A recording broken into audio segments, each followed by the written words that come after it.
द्वारका शारदा पीठ के शंकराचार्य स्वामी स्वरूपानंद सरस्वती जी के निधन से अत्यंत दुख हुआ है।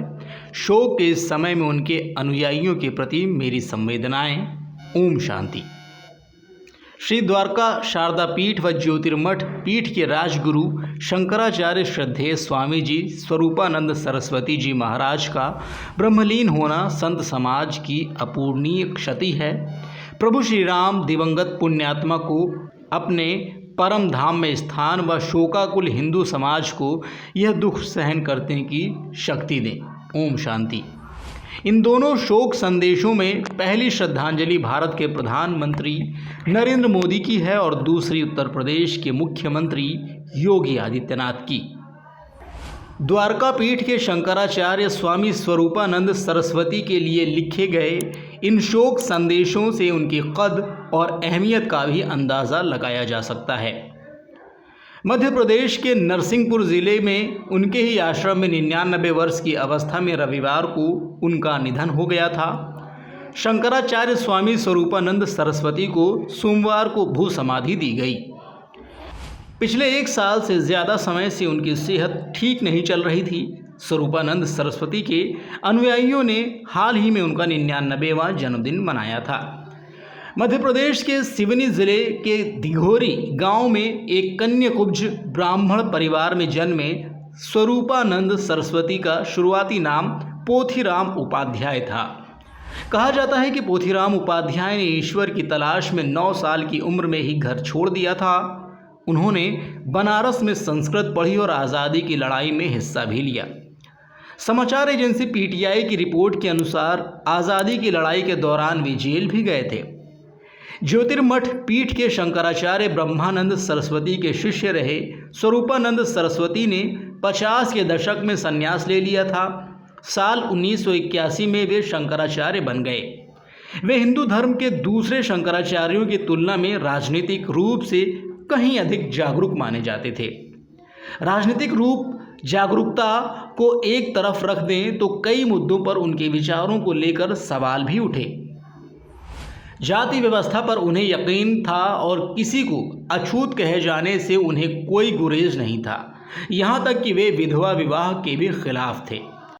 साल 2016 में जब बीजेपी के तत्कालीन अध्यक्ष अमित शाह ने उज्जैन में चल रहे सिंहस्थ महाकुंभ के दौरान पहली बार दलितों के लिए अलग से समरसता स्नान का कार्यक्रम रखा तो स्वरूपानंद सरस्वती ने इसे नौटंकी करार दिया था।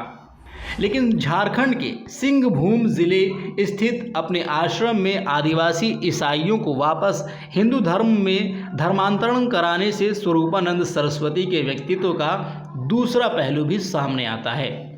वे राम मंदिर निर्माण से राजनेताओं को दूर रखना चाहते थे, लेकिन राजनीति और धर्म के घालमेल के कभी खिलाफ भी नहीं रहे।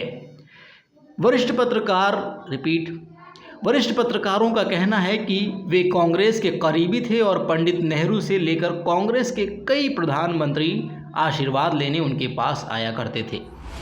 आज़ादी की लड़ाई में भाग लेने की वजह से कुछ लोग उन्हें क्रांतिकारी साधु कहते थे तो उनके विरोधियों में से एक तबका सरकारी साधु भी कहता था और उनकी वजह थी राम मंदिर आंदोलन के दौरान कांग्रेस पार्टी से उनकी नज़दीकी। उस दौर में वे देश के सबसे प्रभावशाली धार्मिक शख्सियतों में से गिने जाते थे। 80 के दशक में इंदिरा गांधी ने नरसिंहपुर जिले के झोतेश्वर गांव में उनके द्वारा बनवाए गए शिव मंदिर का उद्घाटन किया था। पुरी के जगन्नाथ मंदिर में जब इंदिरा गांधी को जाने की से रोका गया तो इंदिरा गांधी ने उनके पास अपने राजनीतिक सचिव को भेजा था। कहा जाता है कि 1985 में राजीव गांधी ने बाबरी मस्जिद का ताला खुलवाने से पहले उनकी सलाह भी ली थी, लेकिन एक दौर वो भी था जब 50 के दशक में उन्होंने गैर कांग्रेसवाद का झंडा थामा था। गोवध पर प्रतिबंध की मांग को लेकर चलाए गए आंदोलनों के सिलसिले में उन्हें 1954 से 1970 के बीच 3 बार जेल भेजा गया। साल 2017 में जब कांग्रेस के कुछ कार्यकर्ताओं ने केरल में बीफ पार्टी की तो स्वामी स्वरूपानंद सरस्वती ने राहुल गांधी को फ़ोन करके इसे लेकर अपनी नाराज़गी जताई थी। विश्व हिंदू परिषद और स्वामी स्वरूपानंद सरस्वती दोनों ही अयोध्या मुद्दे पर राम मंदिर निर्माण के पक्ष में थे, लेकिन इसके बावजूद दोनों के बीच गहरे मतभेद भी थे। जानकारों का कहना है कि स्वामी स्वरूपानंद सरस्वती स्वतंत्रता आंदोलन से जुड़े रहे थे। इस वजह से विश्व हिंदू परिषद और राष्ट्रीय स्वयंसेवक संघ की जो कट्टरपंथी लाइन थी वे कभी उससे सहमत नहीं रहे। वे राम मंदिर आंदोलन में विहिप और आरएसएस की भूमिका को विशुद्ध रूप से राजनीतिक मानते थे। उनका कहना था कि ये वोट बटोरने का माध्यम नहीं होना चाहिए।